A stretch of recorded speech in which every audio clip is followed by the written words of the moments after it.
ဟုတ်ကဲ့ကျွန်တော်တို့ဒီနေ့6ရက်6လ2025ရက်နေ့ဖြစ်ပါတယ်လူချင်းမင်းတို့ကျွန်တော်ဒီနေ့အားမရတဲ့ကုန်ပစ္စည်းတွေရောလူချင်းမင်းတို့နေ့စဉ်မေးထားတဲ့ကုန်ပစ္စည်းတွေရောအဲ့ဒီကုန်ပစ္စည်းတွေကမှ6မျိုးကိုကျွန်တော်ဒီနေ့တင်ပြပေးတော့မှာဖြစ်ပါတယ်ဗျနံပါတ်1ကတော့မဖြစ်မနေတင်ပြပေးရမယ်ကလပဲနံပါတ်2ပဲဒီစိမ့်နံပါတ်3ရှမ်းပဲပုံနံပါတ်4နှမ်းနံပါတ်5မြေပဲတန်ဈေးနဲ့နံပါတ်6ကတော့ပဲဘက်ဈေးတွေဖြစ်ပါတယ်ခင်ဗျာဒီဗီဒီယိုကြည့်နေတဲ့ကျွန်တော်ရဲ့တောင်သူဦးကြီးများနဲ့နယ်ကုန်သည်များအားလုံးပဲတာလီစောပါပထမဦးဆုံးကုန်ပစ္စည်းကတော့ကလပဲဈေးနှုန်းဖြစ်ပါတယ်ကလပဲအုပ်စုကတော့ဈေးကွက်တအားကြီးထူထူပြောင်းလဲတာမရှိဘူးဆိုပေမဲ့လို့ဗီဒူး3တင်းဝင်ဈေးဆိုလို့ရှိရင်2သိန်း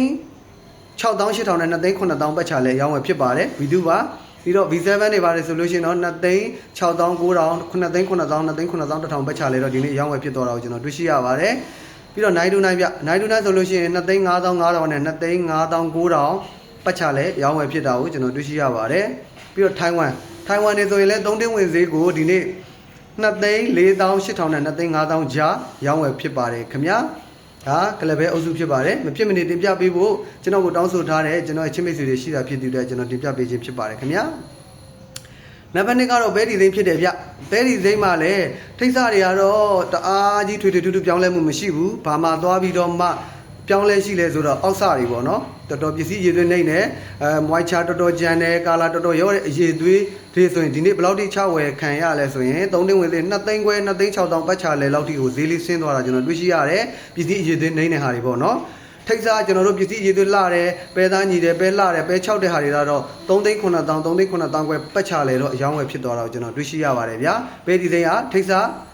းထူးမရှိပေမဲ့အောက်စားတွေမှာတော့ဈေးကွက်လေးကျသွားတာကိုကျွန်တော်တွေ့ရှိရပါတယ်ဗျဒါပဲဒီစိမ်းဈေးကွက်ပါနံပါတ်3ကတော့ရှမ်းပဲပုတ်ဖြစ်ပါတယ်ရှမ်းပဲပုတ်ကလည်းအရင်ရက်တဲ့ဆိုင်ကျွန်တော်အားမရပါဘူးဈေးကွက်လေးပြန်လဲခြင်းနဲ့ဝယ်လက်တွေဈေးလေးပြန်တွန့်ခြင်းတာကိုကျွန်တော်တွေ့ရှိရတယ်တော်တော်များများကျက်တဲ့ဈေးနှုန်းဒီ2သိန်း9,000က2သိန်း9,000 8,000ပတ်ချလဲတော်တော်ပစ္စည်းကြိုက်မှကျွန်တော်တို့2သိန်း8,000လောက်ပဲလွှင့်ကြုံပေးတာကိုတွေ့ရှိရပါတယ်ဟိုကြံရောင်းကြိုက်ဝယ်သေးပေါ့ဗျာအလုံးလေးကလည်းလှတယ်လုံးလဲကြီးတယ်လုံးလဲညီတယ်ကာလာလေးကလည်းလှတယ်ဆိုလို့ရှိရင်တော့2သိန်း8,000ခွဲကတော့တထုပ်တလေရှိကောင်းရှိမှာပေါ့နော်ပုံမှန်ကတော့2သိန်း9,000ခွဲနဲ့2သိန်း8,000ကြားပဲအရောင်းဝယ်ဖြစ်တာကိုကျွန်တော်တွေ့ရှိရပါတယ်ဒါကရှမ်းပဲပုတ်ဖြစ်တယ်ဗျနောက်ထပ်ကုန်ပစ္စည်းကတော့နှမ်းဖြစ်ပါတယ်ဗျာနှမ်းကလည်းလူချင်းမင်းတို့နေတင်နေမြမေးတဲ့ကုန်ပစ္စည်းတွေမှာပါတာဖြစ်တဲ့တင်းကိုတင်ပြပေးရမယ့်အခြေအနေဖြစ်ပါတယ်ဒီအချိန်မှာကစမုံနှမ်းကတော့အရန်ကြီးထူပြောင်းလဲမှုဒီနေ့တိတ်မရှိဘူးဒါပေမဲ့တခြားနှမ်းလေးတွေကပြောပြပေးရမယ့်အခြေအနေမလို့ကျွန်တော်တင်ပြပေးတာပါဗျစမုံနှမ်းကဈေးကွက်ဆိုလို့ရှိရင်3တင်းဝင်သေး6သိန်း8,000ကနေပြီးတော့မှထိတ်ဆသေး9သိန်း4,000 9သိန်း5,000ပတ်ချလဲတော့အယောင်းဝယ်ဖြစ်တာကိုကျွန်တော်တွေ့ရှိရပါတယ်ပုံမှန်လိုက်သမားကြိုက်တွေကတော့ဈေးဖွင့်ဝယ်တာကတော့9သိန်း3,000ခွဲတော့9သိန်း4,000တော့ဈေးဖွင့်ဝယ်တယ်ဒါပေမဲ့လူကြီးမင်းပစ္စည်းကသူတို့ကြိုက်ဝင်တယ်နှမ်းသားလေးလည်းချောနေတာပဲနက်ချိတ်ပြီးတော့မှ acid level ကောင်းတဲ့သူတို့အကြိုက်ပစ္စည်းဖြစ်မယ်ဆိုရင်တော့ဒီနေ့9သိန်း4,000နဲ့9သိန်း5,000ပတ်ချလဲတော့အယောင်းဝယ်လိုက်မယ်လို့ကျွန်တော်ထင်မြင်ယူဆမိပါတယ်ဒါကလူကြီးမင်းတို့အရေးသွေး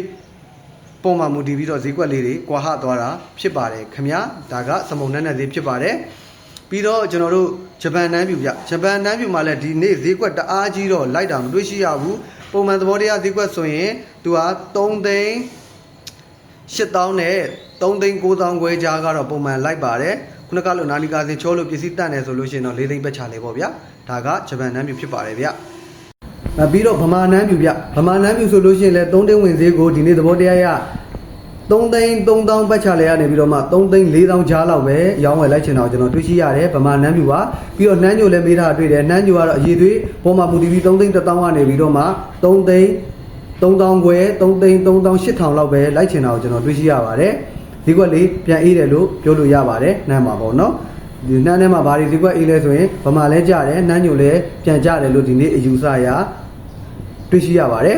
ပြီးတော့မြေပဲတန်ဈေးကွက်ဖြစ်ပါတယ်ဗျမြေပဲတန်ဆိုလို့ရှိရင်တော့ပစ္စည်းရှားတဲ့အထဲမှာဒီနှစ်ဆိုလို့ရှိရင်အစွမ်းအစ်စ်တော်တော်လေးကိုပစ္စည်းရှားတယ်လို့ပြောလို့ရမယ်ဒီလိုကာလမှာပေါ့နော်အရင်နှစ်တွေကတော့ပေါ်တယ်အဲ့လိုပစ္စည်းရှားတဲ့အခြေအနေပေါ်မှာမူတည်ပြီးသူ့ရဲ့ဂုံတက်တိဟာလည်းအစွမ်းစစ်ရမယ်ပဲလာရမယ်ပဲချောက်ရမယ်ဆိုလို့ရှိရင်ဒီနေ့သဘောတရားရ1000နဲ့1200ပတ်ချလဲတော့အယောင်းဝယ်ဖြစ်ပါတယ်ဒါက1ရဲ့ဂုံတက်တိဖြစ်ပါတယ် S1 ရဲ့ဂုံတက်တိဖြစ်ပါတယ်သူရဲ့စီဇန်တစ်ပေါက်ကြတွေဆိုလို့ရှိရင်လည်း9000နဲ့600လောက်ကနေ9800ပတ်ချလဲတော့အယောင်းဝယ်ဖြစ်ပါတယ် S1 စစ်မှရမယ်ပေါ့ခင်ဗျာပြီးတော့ ဝမ်းရဲ့ဂုံတက်တိပေါ်မှာမူတည်ပြီးပဲရှားတဲ့ပေါ်မှာမူတည်ပြီးပြောင်းလဲတအားကြီးမရှိပေမဲ့ VNN မှာနည်းနည်းလေးဈေးလေးအေးပါတယ် VNN လုံးစံနေဆိုလို့ရှိရင်ကျွန်တော်မနေ့ကတင်ပြတာ9900တဲ့9800လို့ကျွန်တော်ပြောထားတယ်ဒီနေ့မှာတော့9600နဲ့9900ပတ်ချလဲလောက်ပဲအဝယ်လိုက်ချင်တော့ကျွန်တော်တွေ့ရှိရပါတယ်စီဇန်တွေဆိုလို့ရှိရင်လည်း9000နဲ့9300ကြားပဲအယောင်းဝယ်လိုက်ချင်တော့ကျွန်တော်တွေ့ရှိရပါတယ် VNN လုံးစံတွေလည်းဈေးအေးတာကိုကျွန်တော်တွေ့ရပါတယ်ဗျပြီးတော့ကျွန်တော်အနီဆန်ဗျအနီတွေမှာကျွန်တော်တို့အရှိရောအဝိုင်းရောဆိုရင်လုံးစံသဘောတရားရပြောမယ်ဆိုရင်9200နဲ့9300လောက်ပဲအယောင်းဝယ်လိုက်ချင်ပါတယ်ဒါပေမဲ့တာကောတယောက်ကတော့သူကြိုက်တဲ့အရေးတွေအဝိုင်းပေါ့နော်အဝိုင်းအစကိုအနီအဝိုင်းလုံးစံအစကိုအလုံးလေးကလည်းညီးနေရမယ်ကာလာလေးကလည်းလုံးဝမရမ်းအောင်ပေါက်ပြီးရဲနေတဲ့ပစ္စည်းလေးတွေသူအကြိုက်တွေ့မယ်ဆိုရင်တော့9400 9500တော့ဈေးပေးပြီးဝယ်တာကိုတွေ့ရှိရပါတယ်အဲ့ဒီတာကောမကြိုက်တဲ့ပစ္စည်းတွေဒီ9200 9300ပတ်ချလဲကိုဆင်းပြီးရောင်းရမှာဖြစ်ပါတယ်ဗျ